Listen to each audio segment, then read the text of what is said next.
¿Qué tal? ¿Cómo le va, señora, señor? Tenga usted muy buenas noches y bienvenidos. Estamos listos para hacer otra edición de Dicen que Dicen. Hoy vamos a estar con dos autores. En primer lugar, vamos a estar con el periodista Marcelo Larraqui, a propósito del libro La Guerra Invisible, el último secreto de Malvinas. Aquí tenemos el ejemplar, ya vamos a adentrarnos.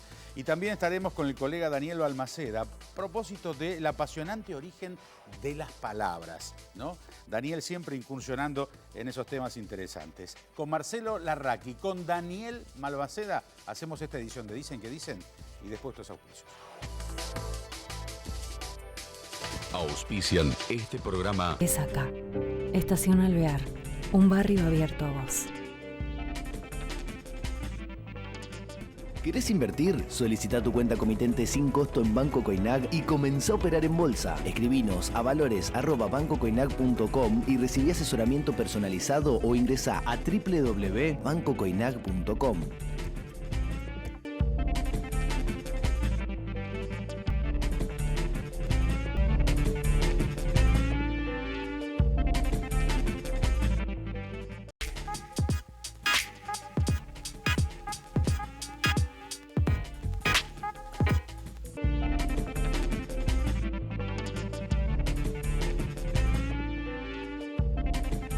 Grupo Petersen, desde 1920, construyendo el país. Helados La Montevideana, un helado que alimenta. Contratá tu seguro online en La Segunda y tené tu póliza al instante. lasegundaonline.com.ar. La Segunda Seguros. Lo primero, sos vos. Digital Sport Shopping Online. Artículos deportivos y de moda. Digitalsport.com.ar.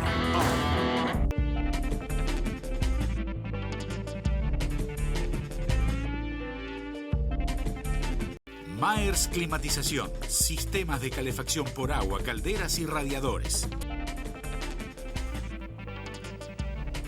Lo que decíamos, la presencia del colega Marcelo Larraqui, historiador, graduado en la Universidad de Buenos Aires, periodista, fue jefe de la sección de investigaciones de Clarín, trabajó en la revista Noticias y en el diario Crítica de la Argentina, ganó el premio Conex a la investigación periodística.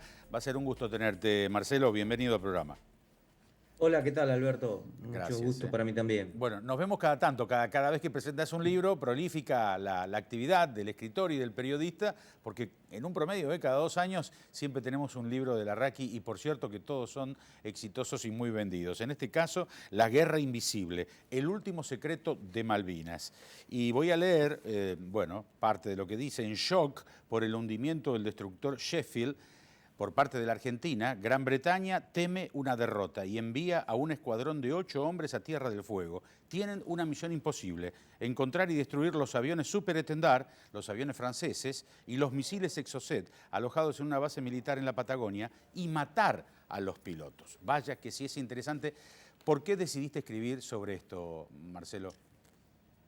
Bueno, el año pasado estuve en Inglaterra bastante tiempo buscando información, a ver qué había publicado y qué podía escribir sobre Malvinas, porque yo había viajado bastante, había escrito bastante a las islas, sobre todo en la parte del territorio de la guerra, había cubierto y había escrito artículos y dentro de mis libros. Y bueno, encontré la historia de un comando británico de una fuerza especial, el SAS, que había aterrizado en Tierra del Fuego el 18 de mayo, ¿no? A la madrugada. Bueno, a partir de ahí, esto lo encontré en un libro de inteligencia, pero eran todos, las fuerzas especiales se manejan con todos datos secretos y supuestos, etcétera, y bueno, estuve más de un año investigando. Y esto me llevó a estudiar de alguna manera o a entender que el centro de gravedad de la guerra antes del desembarco fue los aviones Superétendard con la escuadrilla aeronaval de la aviación naval, justamente, porque era la única arma tecnológica que hizo temer a Inglaterra a perder la guerra, ¿no? Ahí, el 4 de mayo, bueno, yo cuento toda la historia del Superétendard y también del intento de Argentina por conseguir más Exocet que Francia le niega, e incluso el servicio de inteligencia británico le plantaba distintos espías a la Marina para que no comprara más, para que no comprara misiles en el mercado negro. Toda esta historia que yo desconocía, obviamente está revelada en el libro, sucede a partir del 2 de abril, es una guerra de espionaje que se sucede en Europa, y Francia le promete a Inglaterra que se quedara tranquilo, que no le había dado a Argentina los coeficientes, serían como los algoritmos, para hacer comunicar al avión con el misil. Es decir, que Argentina, según Francia, y así lo había hecho, tenía por un lado el avión y por el otro el misil, pero no podían lanzarlos. Ahí en una operación de inteligencia Argentina los consigue, estos algoritmos en Francia, y por eso impacta sobre el destructor Sheffield.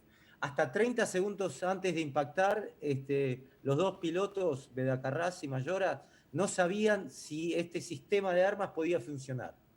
Ellos habían estado ensayando y practicando, pero nunca en combate, ¿no? Entonces, esta arma fue totalmente novedosa para la historia de la aeronáutica. Era la primera vez que se probaba en combate este misil y este avión, y bueno, destruye y hunde al Sheffield.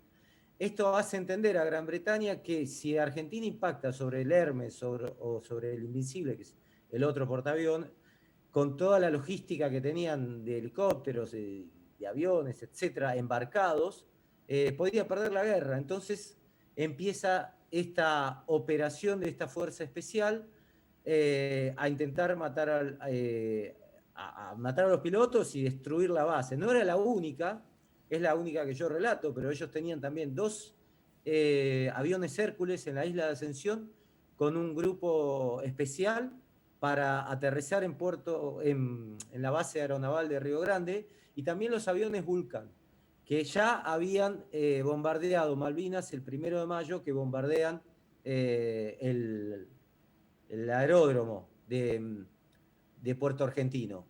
Es decir, que Gran Bretaña rompió toda la zona de exclusión que ellos habían delimitado, y el propio Ronald Reagan, enterado de esta operación, llama a Margaret Thatcher y le dice que no bombardee el continente y que no ataque y que no vaya ninguna fuerza especial, porque esto rompe con todo, va a romper con todo el apoyo que le daba Estados Unidos a Gran Bretaña, básicamente armamentístico. Le había dado los misiles de los Sea Harrier que fueron determinantes en la batalla aérea, ¿no? Estados Unidos.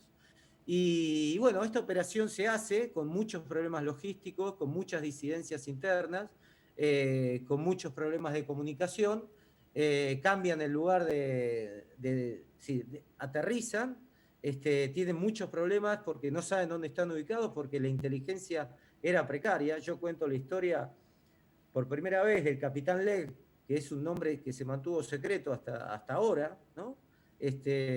Contando esta historia, y ellos están 12 días dando vueltas por el continente intentando atacar la base. Recién el capitán Legg y la Fuerza Especial vuelve a Londres ya casi al final de la Guerra de las Malvinas. Yo lo que cuento acá, en el fondo, más allá de esta historia del comando británico, que Gran Bretaña asume 4 operaciones al continente, esta es una, pero todavía continúan clasificadas. Creo que Argentina debería pedir las desclasificaciones de esas operaciones británicas en el continente, que están en el archivo británico, están mencionadas pero no están desarrolladas, están retenidas como secreto de Estado. Yo creo que acá demuestra también que el continente también se vivió en un estado de guerra, y que hay todavía mucho de lo que no conocemos. Esto es apenas un principio de la historia de lo que sucedió en la guerra en el continente. ¿Y esa desclasificación que vos decís procede? ¿Un país beligerante está en condiciones de suministrar esa información? ¿O es un secreto que no se puede revelar? ¿O tiene que pasar mucho más tiempo? El profesor Lawrence Freeman, que Gran Bretaña le dio todos los archivos para que escribiera 2 tomos de la historia oficial británica en la guerra, los omite, es decir, no cuenta esto.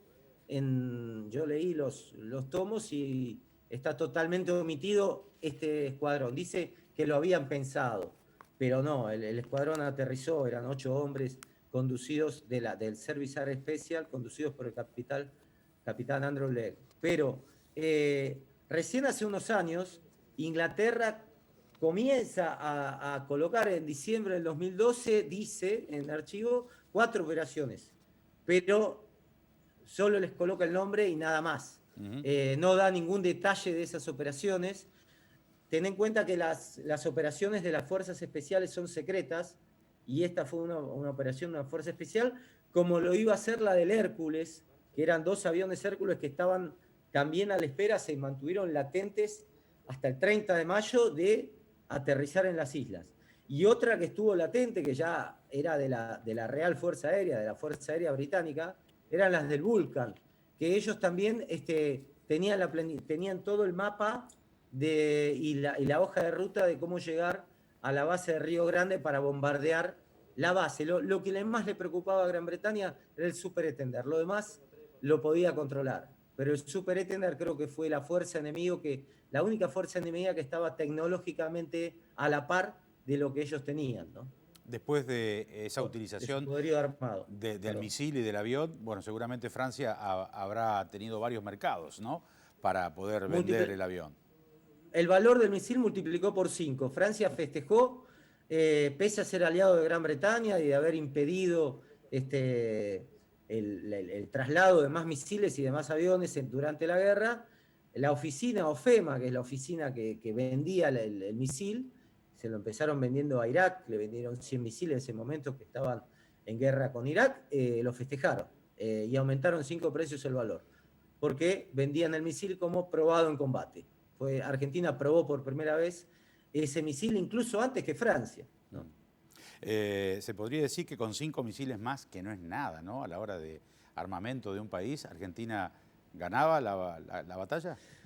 Bueno, es muy difícil hacer una ex post facto, hacer un análisis, pero yo creo que habría tenido que intervenir Estados Unidos prestando un portaaviones, lo cual habría hecho ya casi las vísperas de una guerra mundial, porque también estaba la inteligencia soviética a través de distintos pesqueros soviéticos que pescaban en el sur, que ofrecía información de inteligencia a la Argentina, y lo que sí hubiera roto cualquier es decir, la propia resolución de la ONU que autorizaba a Gran Bretaña a ir con la fuerza de tareas a las Malvinas en su legítima defensa. Si ya golpeaba sobre el continente, esto ya no era una legítima defensa sobre las islas, sino la declaración de una guerra. Fíjate que yo digo que si Gran Bretaña reconocía su invasión al continente como la hizo, ya esto suponía romper con todo los estatutos de Naciones Unidas, de Convención de Ginebra, y ya hubiera cambiado todo, incluso en la opinión pública británica, ¿no? ¿Qué hubiese sucedido, ¿no? Porque ahí se preocuparon mucho cuando destruyeron el Sheffield. El Atlantic Conveyor, tremendo, con aviones adentro, fue tremendo eso. El 25 de mayo, sí, un avión, ya prácticamente un portaaviones el Conveyor, porque con aviones tenían adentro. Aviones, sí, tenían aviones que, bueno, fíjate, Alberto, cómo será que Gran Bretaña tuvo que hacer la marcha terrestre de 90 kilómetros desde San Carlos hasta Puerto Argentino, porque justamente se destruyeron los helicópteros Chinook que estaban en el Atlantic Conveyor. Entonces, que esos eran helicópteros de traslado, de tropas. Así es. Y tuvieron que ir caminando 90 kilómetros, ¿no?, bueno, el tema es para llegar a Puerto Argentino. Por demás de interesante, ¿eh? La guerra invisible, el último secreto de Malvinas. Aquí está el último trabajo de Marcelo Larraqui junto a tantos otros, ¿no? Los días salvajes, Código Francisco, Recen por él, López Rega, Los 70, Galimberti de Perón a Susana y tantos otros materiales. Marcelo, un abrazo grande y gracias por el ratito. Muchas gracias, Alberto. Un abrazo. Ha sido muy amable, Marcelo Larraqui. Vamos a hacer la pausa. Cuando regresemos vamos a estar con otro autor a propósito de Daniel Balmaceda, que escribió El apasionante origen de las palabras. Palabras que no pronunciamos, o mejor dicho, pronunciamos y no sabemos por qué. ¿De dónde salen? Volvemos.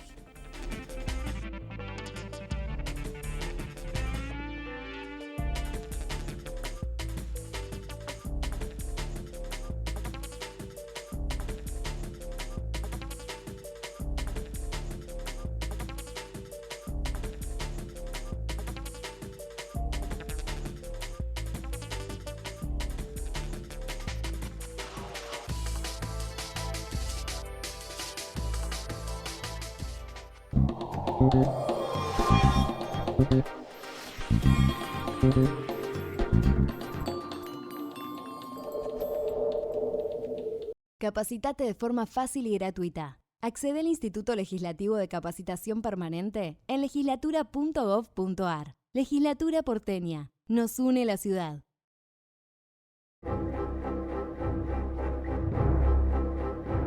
Yo fui un salame. Creí que los brasileros en el Maracaná nos comían crudos. Yo fui una salame. Pensé que con Argentina no se le iba a dar nunca. Yo fui un salame. Después de los goles de Algeria y Aldo Sari dije, chao, nos vamos al carajo.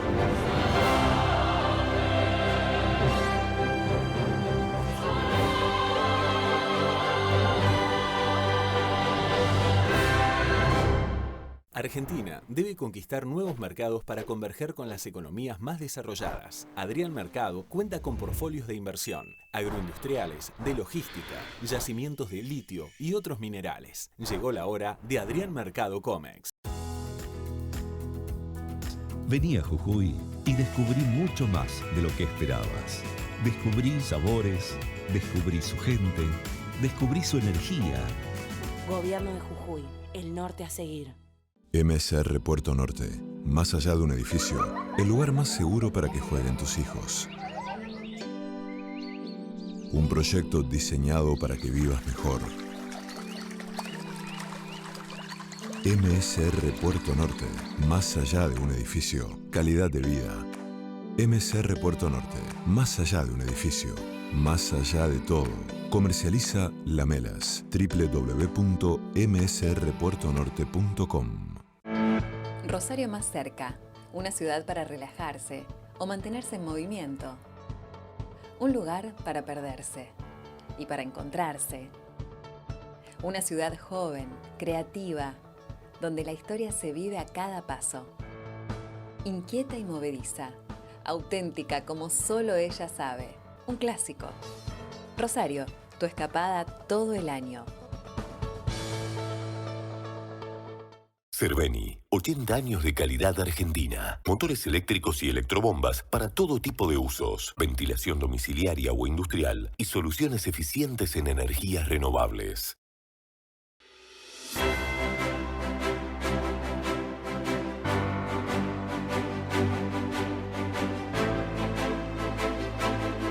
En Santa Fe, hacemos 1001 obras. Por primera vez en nuestra historia, hacemos 4 grandes gasoductos de manera simultánea. Gran Santa Fe, Gran Rosario, Regional Sur y Regional Centro Segundo. 700 kilómetros de rutas, puentes y caminos. Obras de energía eléctrica, acueductos, plantas potabilizadoras y redes de agua potable para más de 1.200.000 santafesinos y santafesinas que las esperaban. Hacemos y no paramos de hacer. 1001 obras. Hacemos Santa Fe.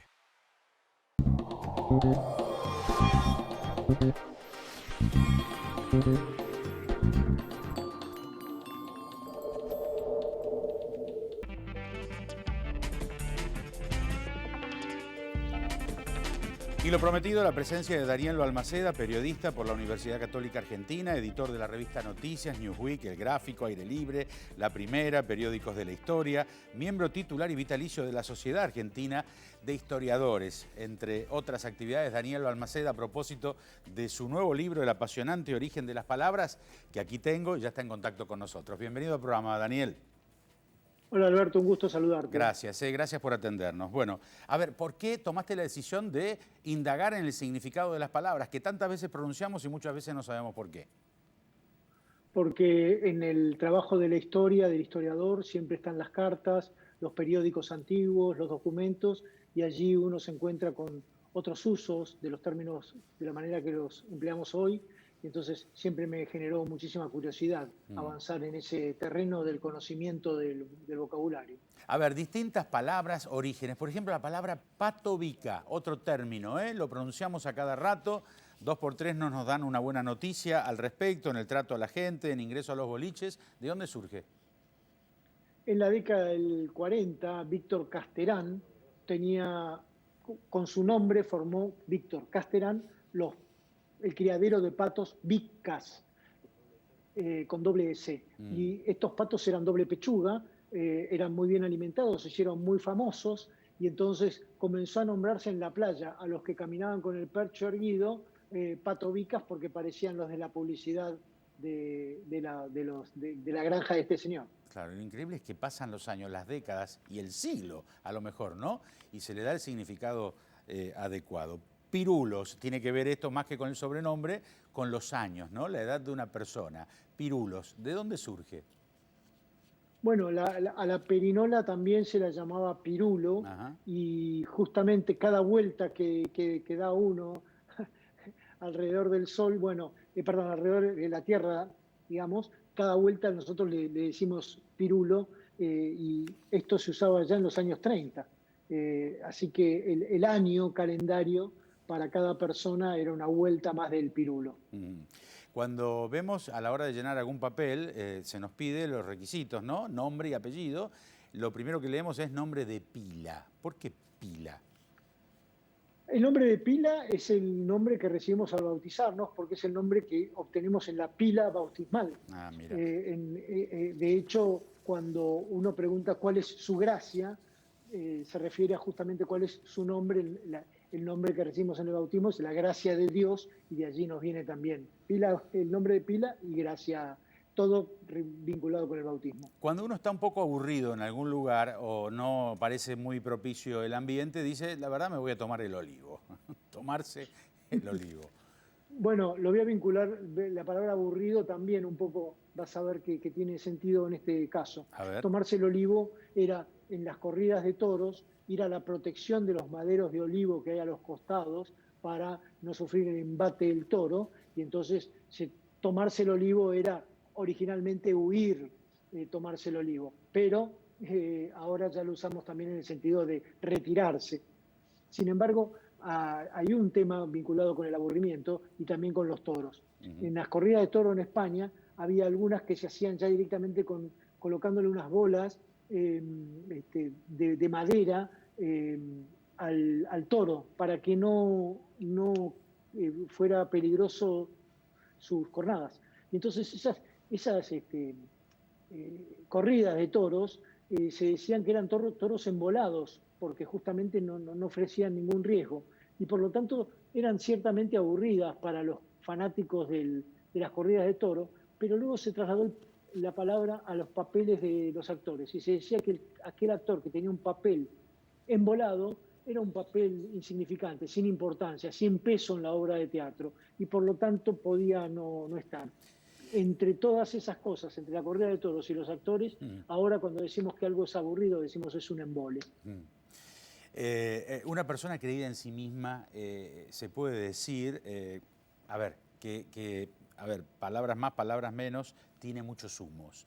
Tener muchos humos, ¿no? Un orgulloso, un vanidoso. Claro. Y justamente también de la época medieval, el que en la casa podía tener una chimenea ya estaba teniendo cierto grado de confort que muchos le envidiaban. Y empezó a haber una especie de ostentación y algunos se ponían 2 o 3 chimeneas y entonces de allí surgió tener muchos humos, de tener demasiadas chimeneas. Confort, claro. Demasiado confort innecesario a veces, un poco exagerado, pero por eso lo vinculamos con la ostentación.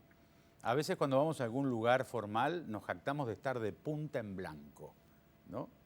Claro, y sin embargo no tiene nada que ver con la ropa. Uno imagina de punta en blanco que está perfectamente vestido y pulcro. Sin embargo, punta en blanco es la forma en que el arma de la espada era desenvainada y un caballero marchaba de punta en blanco, que significaba con el arma ya desenfundada. ¿Por qué? Porque la llevaba de punta y en blanco es la espada característica de cualquier soldado. El Cid Campeador no la tenía en blanco, la tenía marcada con su nombre. Mirá. Los grandes guerreros llevaban la espada con su nombre. Las demás estaban en blanco, no decían nada. Y de allí nos viene también arma blanca. Las armas blancas son aquellas que no tenían ningún tipo de marca de dueño.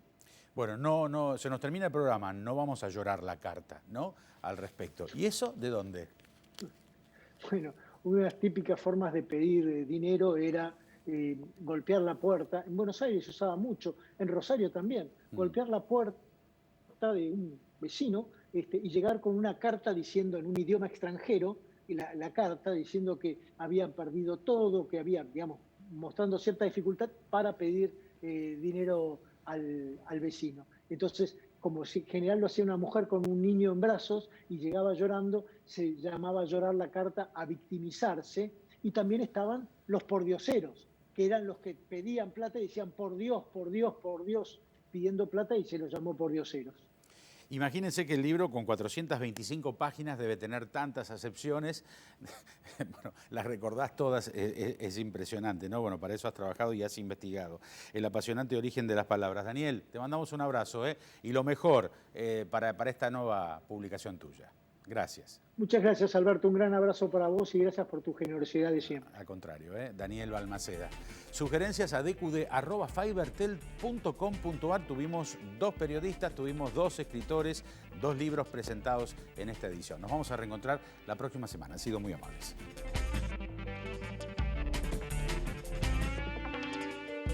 Auspiciaron este programa. Es acá. Estación Alvear. Un barrio abierto a vos.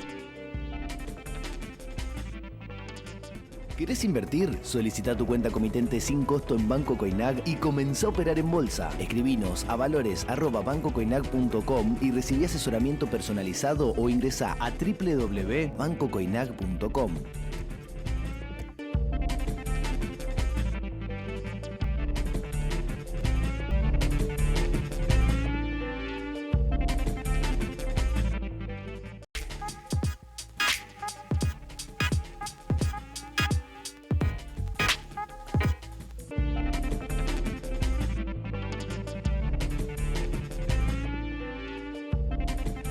Grupo Petersen, desde 1920, construyendo el país. Helados La Montevideana, un helado que alimenta.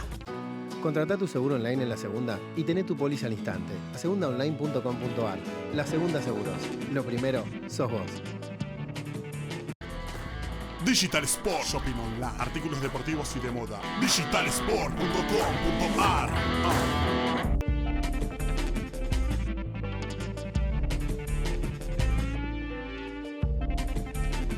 Maers Climatización. Sistemas de calefacción por agua, calderas y radiadores.